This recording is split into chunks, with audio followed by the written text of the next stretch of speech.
Welcome. It's Not Normal, It's Toxic is brought to you by Coaching with Dr. Heidi. If you are in need of personalized support but finding the options overwhelming, you're not alone. When this episode ends, keep listening for a full description of my specialized support options. Find the one that feels right to you.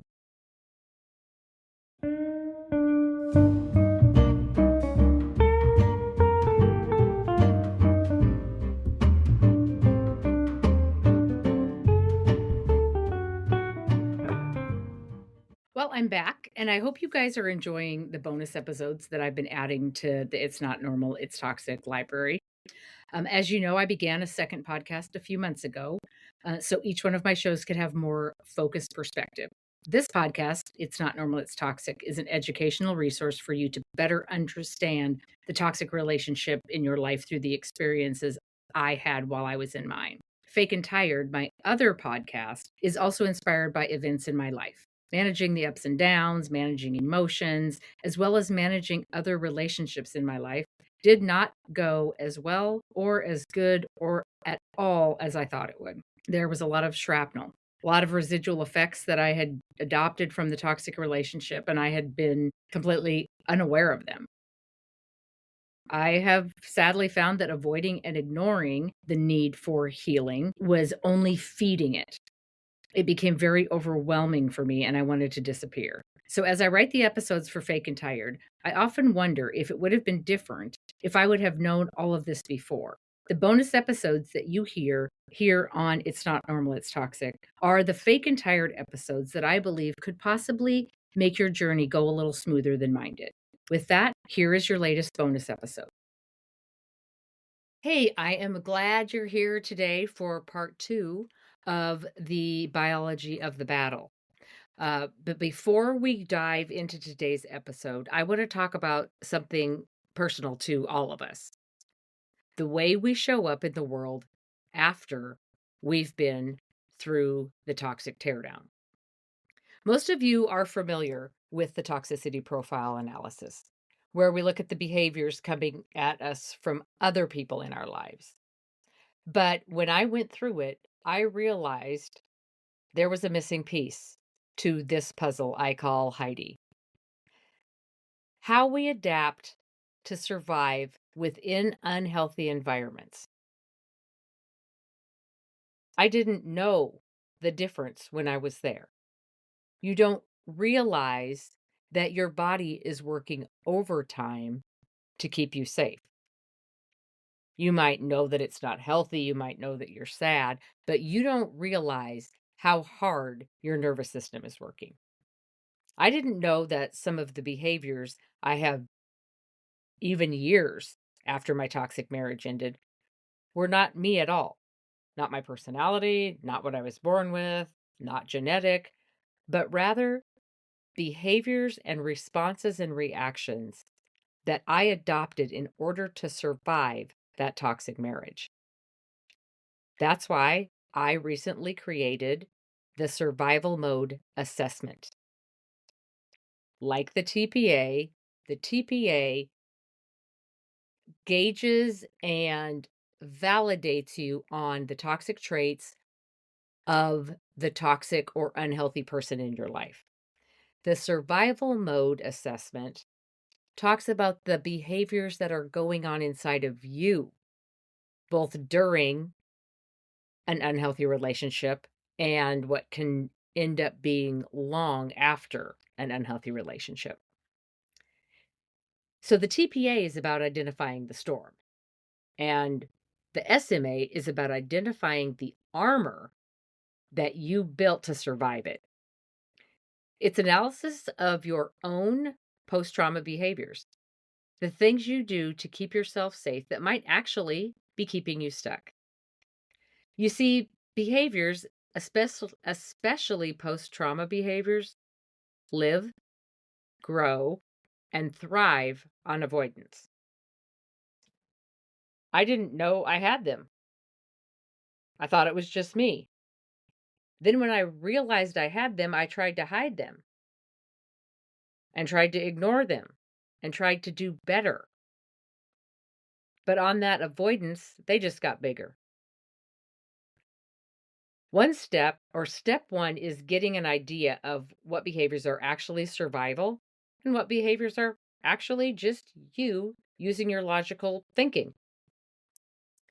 If you're interested if your reactions, responses, and behaviors may be stemming from long-standing survival, head over to my website and take the SMA. It's a possible window into your survival patterns. Now, when your results are revealed, you will also see an option to book a one-time one-on-one session with me. I call it the Show Me session.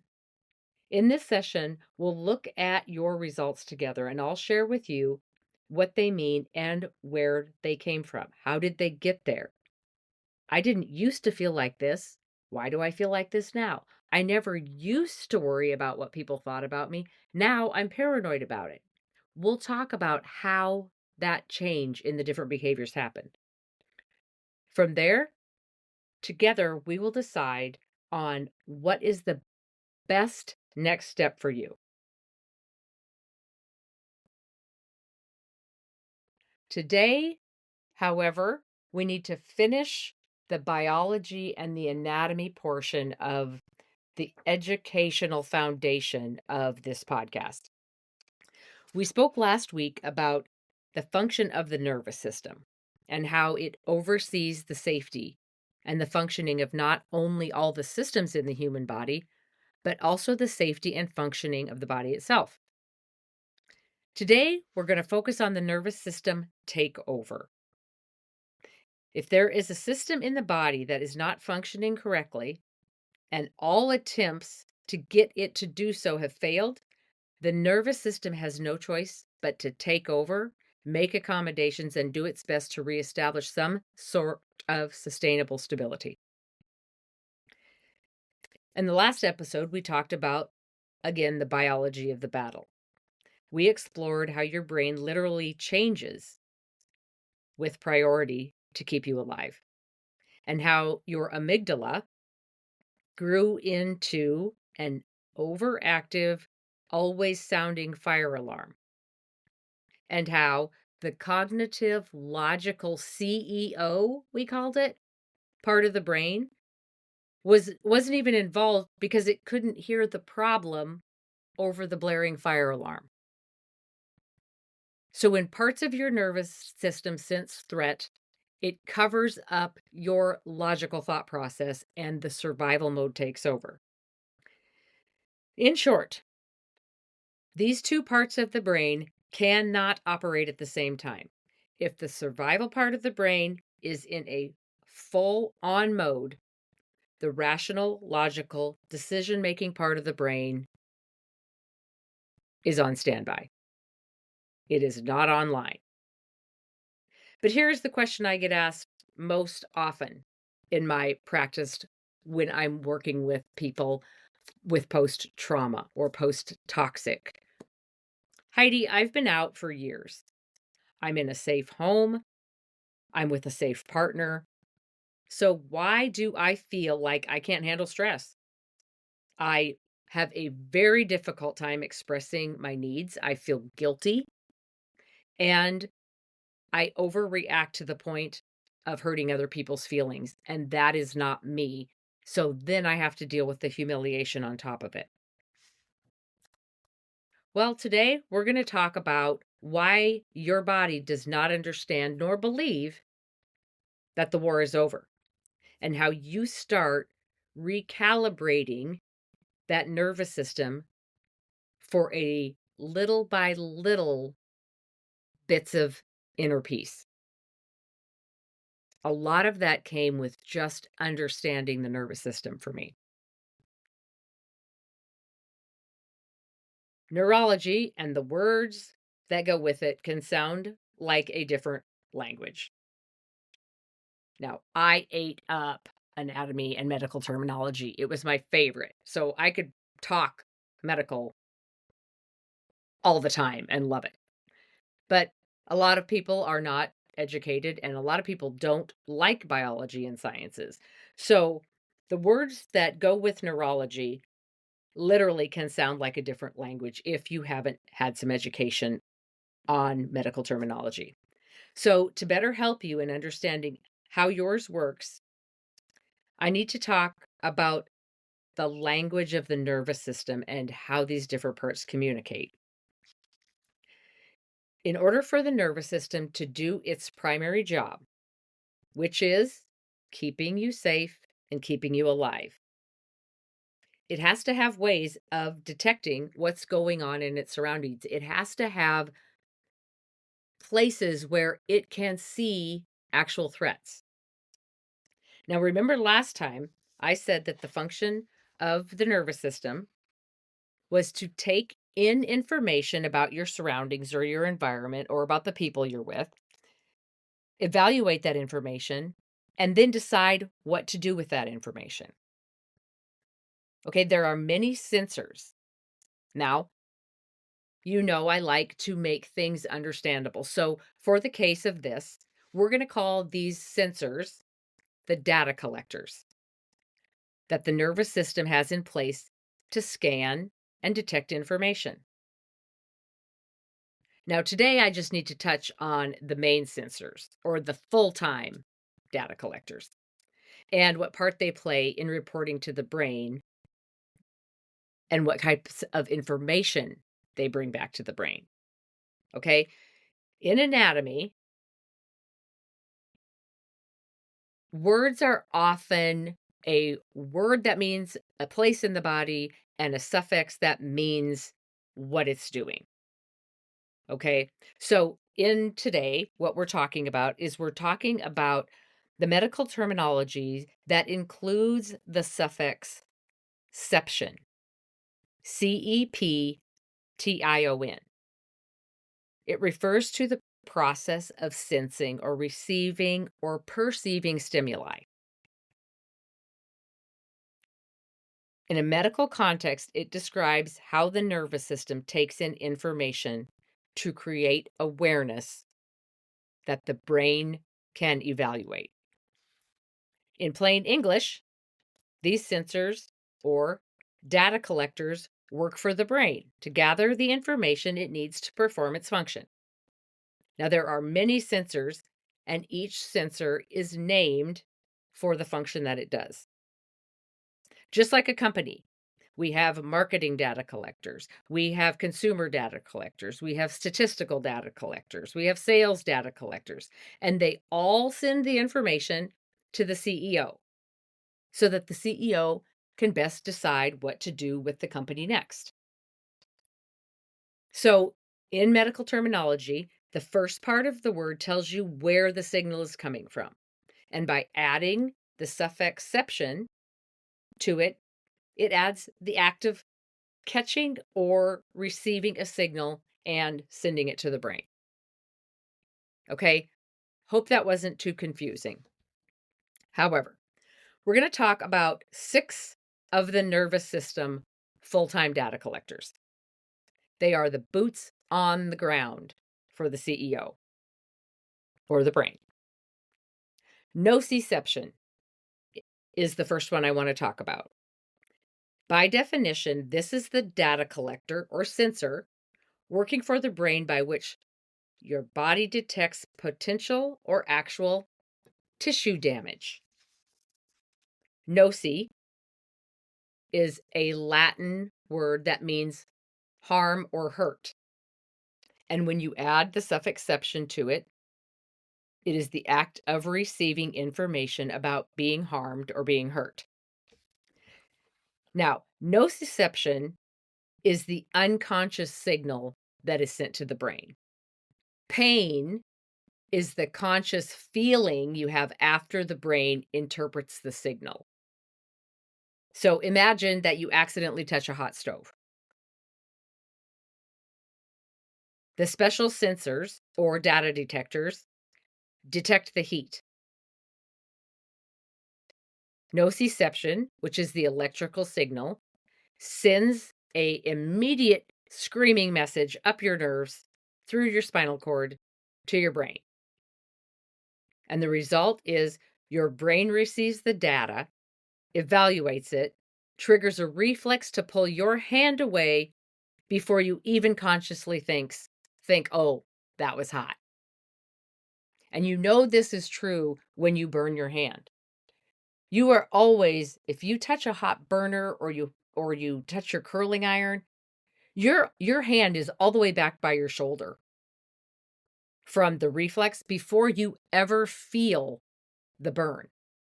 It always takes a few seconds to feel the burn. That's how fast those impulses travel. Now, nociception relates a lot more to physical threat and harm.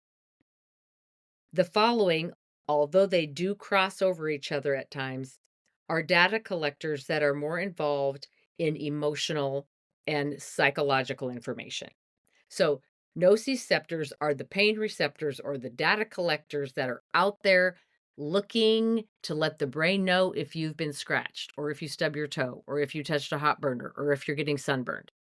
They say, hey, we need to do something because we're starting to sense a little bit of danger. The rest have a lot more to do with emotional and psychological side. Exteroception. Okay, extero is, you guessed it, external. So exteroception is the sense of gathering information from the external side of your skin and carrying the message to your brain. This data collector brings in information from outside the body through your sight, your hearing, your touch, your smell, your taste. Think of the moment you step outside and you feel a sudden chill of a breeze and you hear a distant honk of a car and you see a bright glare of the sun. Your brain is evaluating multiple exteroceptive streams at exactly the same time to tell you where you are, what's happening around you, what season it is, maybe what temperature it is, but it's taking all that information so your body knows exactly what's going on. Proprioception is the third one we want to talk about. It is the data collector that reports body movement and body position. It's the sensor that it gets its senses from the muscles and the joints and the tendons. It's your body map. This is how your brain knows where your body parts are in space without having to look at them visually. And if you want to see how this works, close your eyes and touch your nose with your index finger. Did your finger find your nose? You didn't need a mirror to find your nose, did you? Or you didn't need to look at your hand. It's like an internal GPS. It knows where the different parts of your body are. Proprioception is what allows you to shut the light off by the door, making your bedroom totally dark, and you can still walk to get in bed. You don't have to see where your feet are stepping. Your brain knows exactly where they are, so you can safely get to bed. Interoception. This is the data collector that gathers information coming from within the body. This is things like heart rate, respiration, hunger, bladder fullness.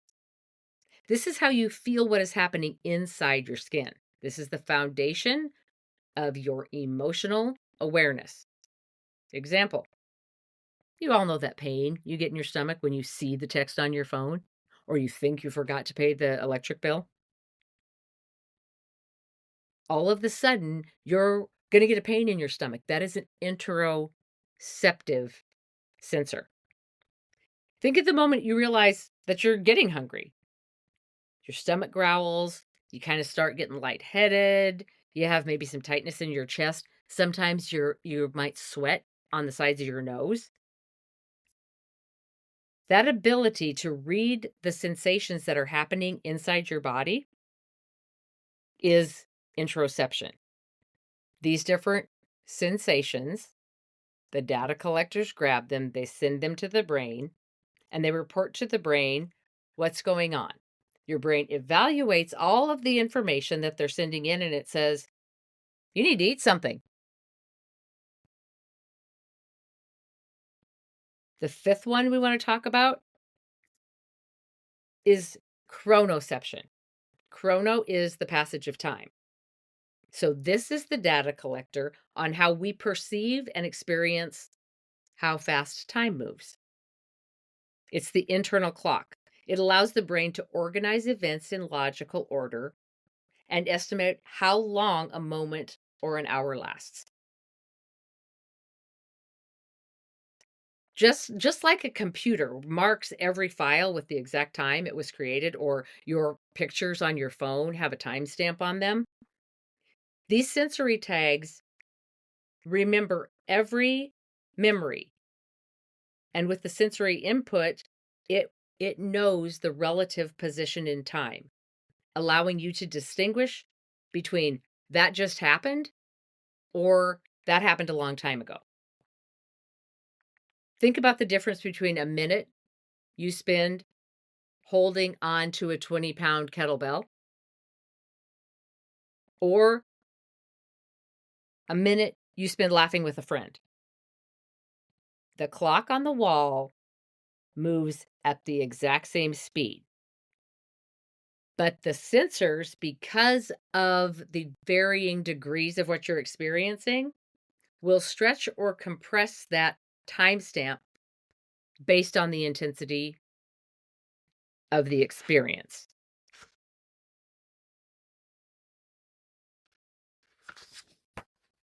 That's why if you feel like you're in trouble, I paused there for a minute because I was just thinking of a time when I was in my former marriage and I knew I was in trouble and I was gonna run and I thought he was gonna come after me and I could not make myself run.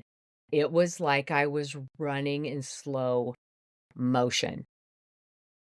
And I remember thinking, "Yes, this will be the day that I die."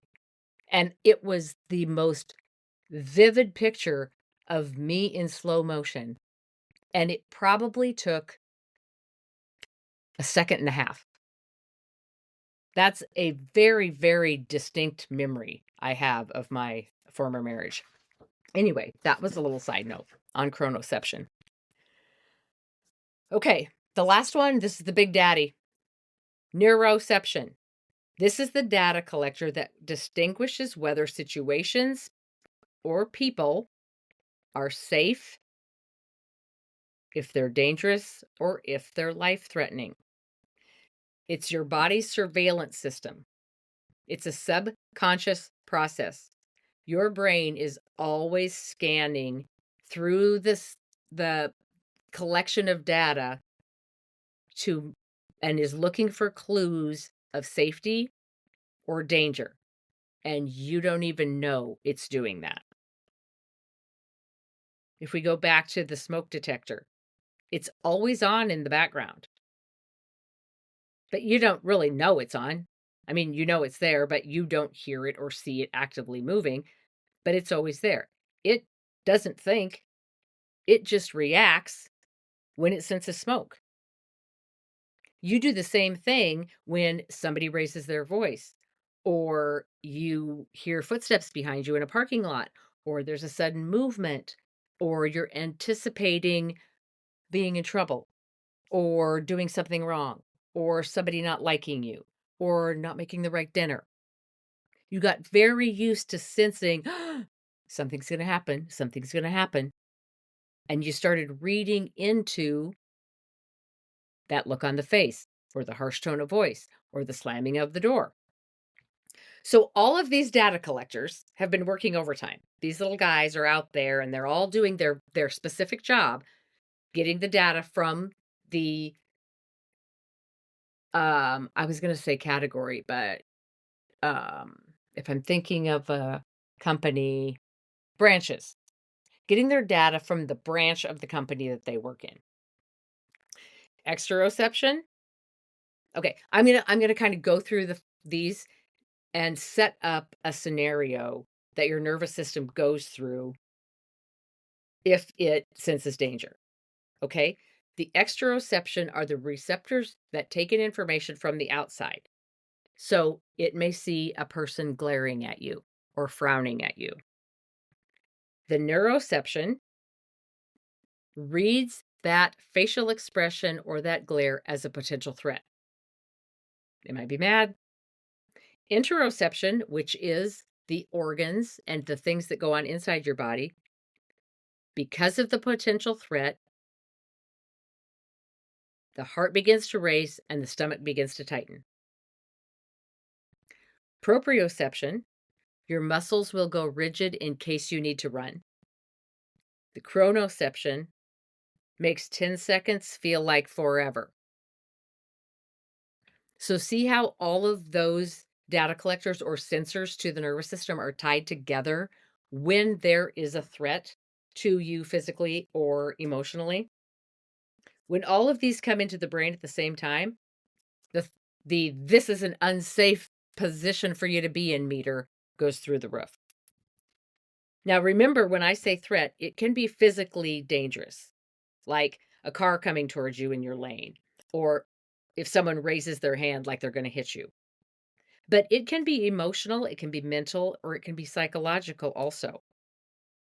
Criticisms are harmful, blame is harmful, unpredictability, inconsistency, verbal conflict.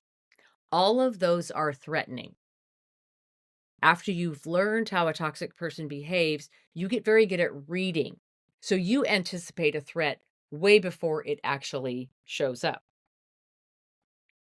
So, why is it that I'm doing this Fak'n Tired podcast? Because the alarms will not shut off. To understand why you're so fake and tired and so fake and frustrated and so fake and humiliated and so fake and over it, you have to fully understand the concept of the data collector called neuroception. Neuroception, again, these are big words, is the one that detects danger or a threat. It is the below the surface, subconscious, working all the time surveillance system. So before your cognitive brain or before the CEO of the company even knows that there's danger in the room, the neuroception data collector has already scanned for threats and sent a message. Okay, now here's the glitch.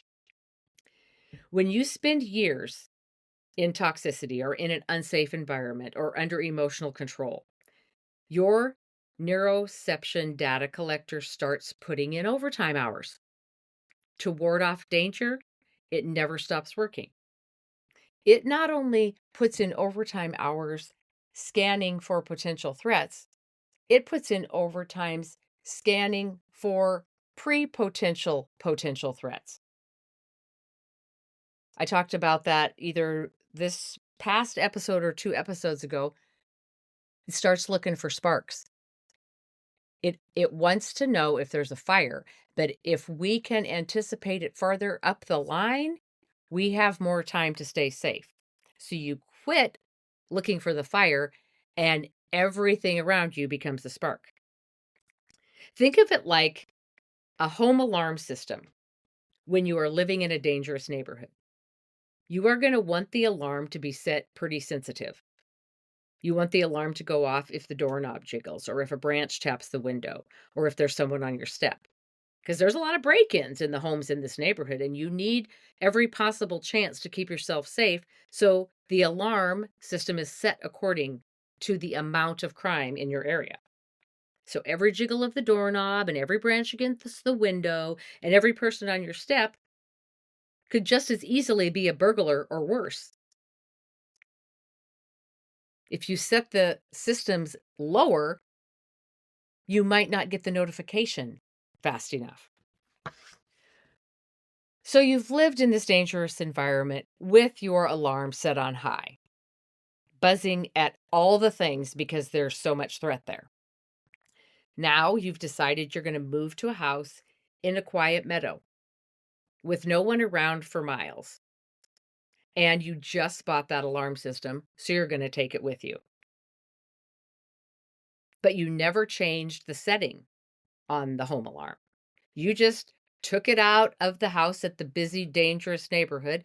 moved to the country and installed the home security system again. A butterfly lands on a flower. It goes off. Your cat jumps on the window frame. It goes off. The delivery guy knocks at your door so that you know they have left a package, and your system triggers a 152 decibel siren. The settings on your alarm were wired for a home in a dangerous neighborhood. It's not appropriate for a home in a quiet, peaceful countryside setting. So the alarm is going to continually sound over and over at every little intruder, even if it's just a butterfly or your cat or the friendly UPS driver. You needed that level of safety when you were living in a dangerous neighborhood. But you don't need that level of safety when you're in a safe place. But because you didn't reprogram the settings on the home alarm system, it's still warning you that there's all this threat out there when you are completely safe. So your home alarm, even in the country setting, is doing exactly what it was programmed to do. And even though it's not needed, it is so used to operating on those programmed settings, it just keeps doing it. So just like the home alarm, the body is on high alert for safety. It was having to signal at every little thing because you were in a dangerous situation. The sooner you could detect it, the sooner you could respond, and the sooner you could stay safe. It'll signal at anything just in case. It has become fine tuned to head off those threats before you even know if it's a threat or not. Now, it makes sense to have that home alarm on high alert when you're living in a dangerous neighborhood. But the settings need to be changed when you move to a place that's not dangerous. If the settings are not changed to accommodate the new safe environment, the alarm will continue to act as if it were in the dangerous neighborhood. There's not nearly as many dangerous things in the countryside, but the alarm continues to sound over and over for things not needing a safety alarm. Now, in a safe environment, your nervous system alarm will find the feeling of peace very uncomfortable. You are used to no peace. You are used to being on edge. You are used to anticipating. You're used to trying to plan and trying to organize and trying to be one step ahead of the toxic person or who whatever type of trauma or dangerous situation you were in. If you could be one step ahead of it, you had a better chance. So when you get into your little country home and it's peaceful and it's quiet and there's not a lot going on,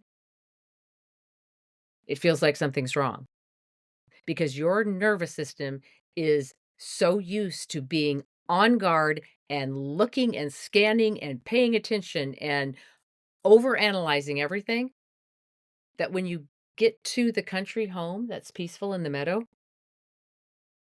your nervous system doesn't know what to do. It says, I feel like there should be something going on. Why is there nothing going on? It's so programmed to be 100 miles an hour to keep you safe that when you get into a place that is actually safe, it doesn't know how to act because so many things were a threat for you in the toxic environment. Your alarm still sees everything as a threat because we don't, one, know we need to change the settings, and we don't, two, have the first freaking clue how to do it once you do know you have to change it. We didn't know any different when we were in the dangerous environment.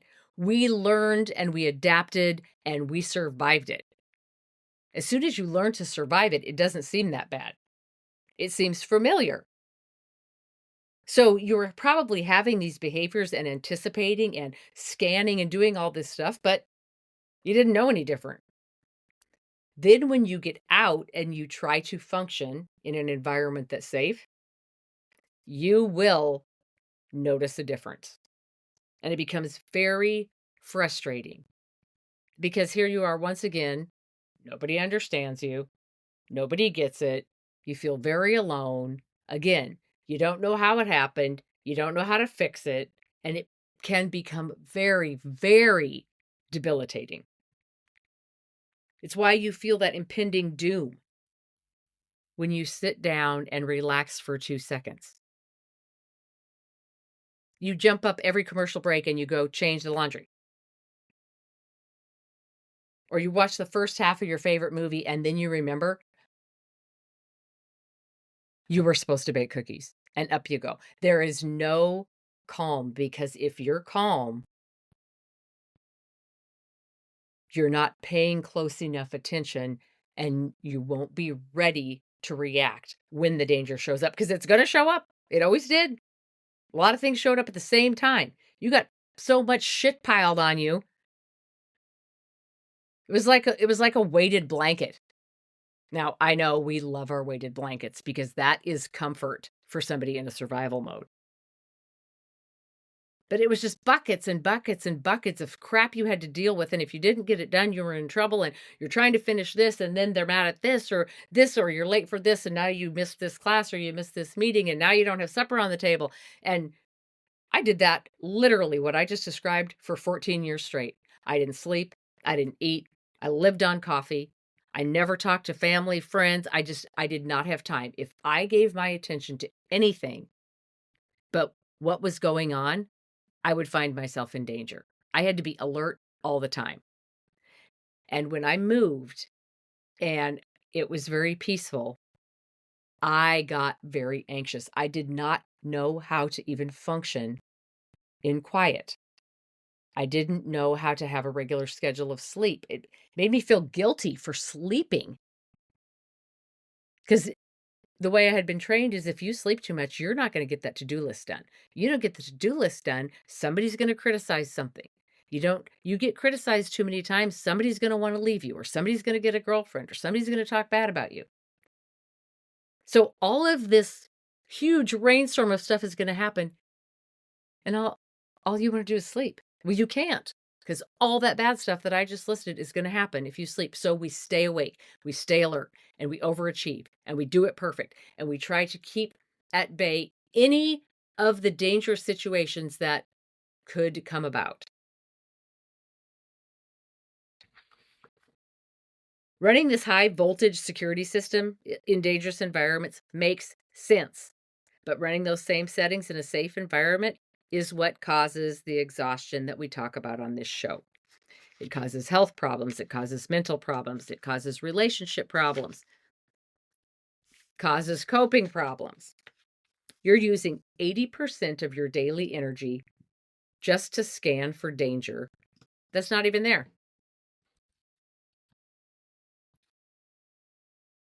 You're exhausted because you're fighting for no reason at all. The settings have not been calibrated for a new safe home. So any movement, any activity, any noise, any threat makes the alarm go off, and you will act and behave in the way that best kept you safe in the dangerous environment. But now, because we are aware that the alarm is set too high for the new environment, the butterfly, the cat, and the kind delivery man can now no longer be seen as dangerous. It's recalibrating the nervous system and recalibrating the sensors to fit the environment. That's how you got here. Your nervous system recalibrated and adapted and changed to fit an unsafe environment. Healing and shutting down the survival mode is the same thing. It's recalibration. It's show and tell. It's basically saying, this is not a threat. Feels like a threat, but if I don't do this load of laundry tonight, it's going to be just fine. And I talk to myself just like that. That's how I got over the biggest hump, was talking to myself like I was a third person talking. So how do we get the data collectors to come off of this overtime schedule? How do we make them see that they are allowed to take a break? It's not enough to think your way out. It's not something that you can talk your way out of. You have to feel your way out of it. Step 1, acknowledge that the alarm is going off. When you feel a sudden spike of panic or that avoid conflict at all costs behavior kicking in, if you can find the cognitive part of your brain and make it do something, it has to operate instead of survival. Go color a picture, sing a song, read some lyrics, jump up and down. Go look for this is a good one. You go look for something of every color of the rainbow. Because remember, survival part of the brain and the cognitive part of the brain cannot work at the same time. So if you feel that anxious coming on, in order to override that default survival mechanism and the default reactions, we need to engage the cognitive brain. We need to reset the default to reasoning and decision making first. You have to bridge the gap between your overworked data collectors and your CEO. We have to send signals of safety through the nerves, primarily the vagus nerve, to the brain. How you can do this, and I never knew this for a very long time, and I'm a healthcare practitioner, and I guess I never thought of it. What is the first thing somebody tells you when you start getting anxious or start feeling panic? They say, just breathe. So what do? We start taking these big, huge, deep breaths. Okay, what gives us energy? Oxygen to the brain. What does a deep breath do? Sends oxygen to the brain. Inhaling will amp up your nervous system. Exhaling, where the oxygen carbon dioxide exchange happens, calms down your nervous system. But we don't do that. Anybody who has any type of PTSD, anxiety, panic attacks, immediately someone says breathe and we start inhaling. Feel what your body does when you do a long inhale. It immediately gets tight. Well, that's not calming. So, one of the things I do is you inhale for 2 and you exhale for 8 because your exhale is a calming mechanism. These are just a few tidbits. Allow yourself to feel safe in little tiny pieces at first. Sit in silence for 30 seconds. People used to tease me. They'd say, Heidi, you should meditate. I would be like, yeah, I don't think so. Or you should get a massage. The only thing I used to do on the massage table was go through the list of things I had to do when I got off the massage table. There was zero resting, zero calm, zero do nothing in my life for a very long time. Now, I'm very high energy. So I think from the outside, people just thought Heidi has a lot of energy. But it was because one, I felt guilty if I wasn't productive. I was worried I'd be in trouble if I wasn't productive. And I, of course, as many of you, I'm sure, tried to perfect everything. If it wasn't perfect, it was a complete failure. So how here's my secret. You guys can laugh. I will absolutely say I'm addicted to it. My husband will say I am too. About not quite a year ago, probably for those of you who listen to my other podcast, I had a basement flood last April. This is where this came in. And it was the third time in my life I had to get rid of a lot of my possessions. Now, we know possessions aren't anything, But when you lose them all in a toxic relationship, and then you lose them all because your former husband broke them all, and now we lost them all and everything was chaotic because of a flood. And I knew this was just stuff. I wasn't necessarily worried about the stuff. I was so overwhelmed with that basement flood, I couldn't hardly function. Like, me not knowing what to do first, not what to do with stuff that I had to store. I had no place to store it. Am I supposed to sell it? Well, if you sell it, what are you gonna sell it for? And all of that just kept piling up, and I became very overwhelmed. So, I started adult coloring, and now I color 2 pictures every night because it's my way of sitting down, and I love it that much that I don't feel guilty. I'll color a whole picture and not get up and change the laundry, and I'm 54 years old. So if this just started last April, well, probably not April because I had to have meltdowns probably till June about all the stuff. Um, but it is something that I have found at the end of the day, I'll sit down and color 2 pictures. I My heart rate slows down. I start feeling content. My breathing slows. My to-do list goes out of my head. I never, ever sat down and watched TV ever at night until a couple years ago. I was productive almost all of the time, unless, we were on vacation or we were doing something. So start little. They even make little tiny coloring books.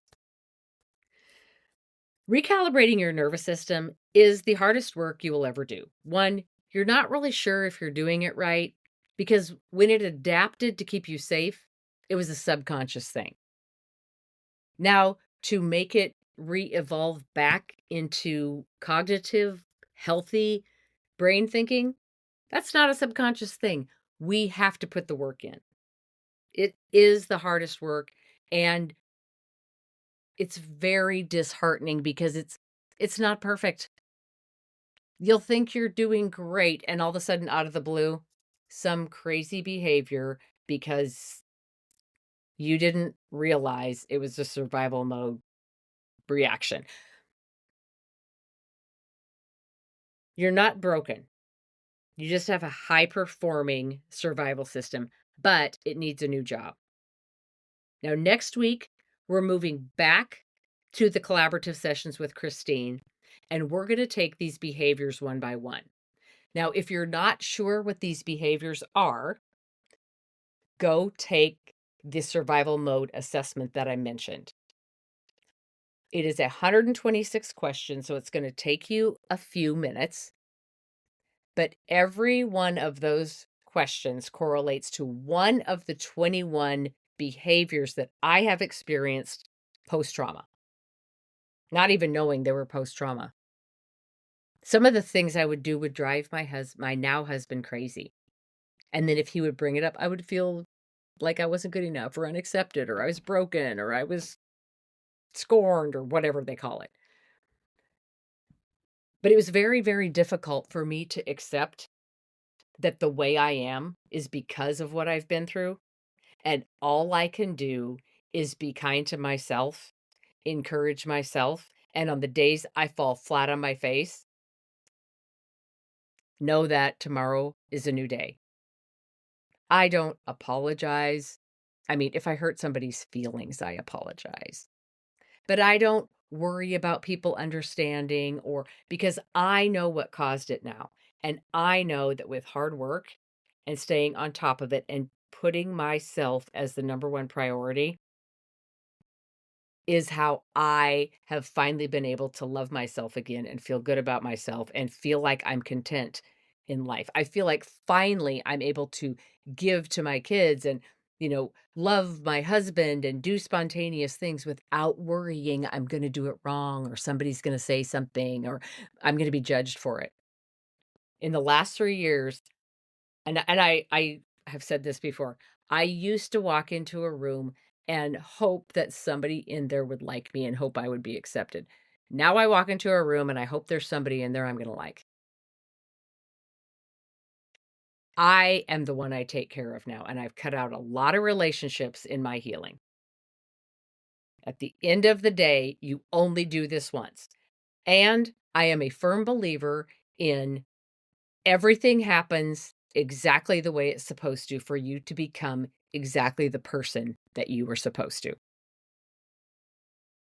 So if you think you may be using some of those survival behaviors in the wrong places, or if you feel you cannot control your reactions, go over to the website Coaching with Dr. Heidi and take the SMA, the survival mode assessment, and let's see what you think about some of those questions, because I bet you didn't even know that things like interrupting people was a residual effect of emotional abuse. Okay, we will see you in a couple weeks, and Christine will be back. Thank you for listening, and thank you for always supporting me in both this podcast and the It's Not Normal, It's Toxic podcast. I wouldn't have podcasts if I didn't have the listeners. Appreciate you.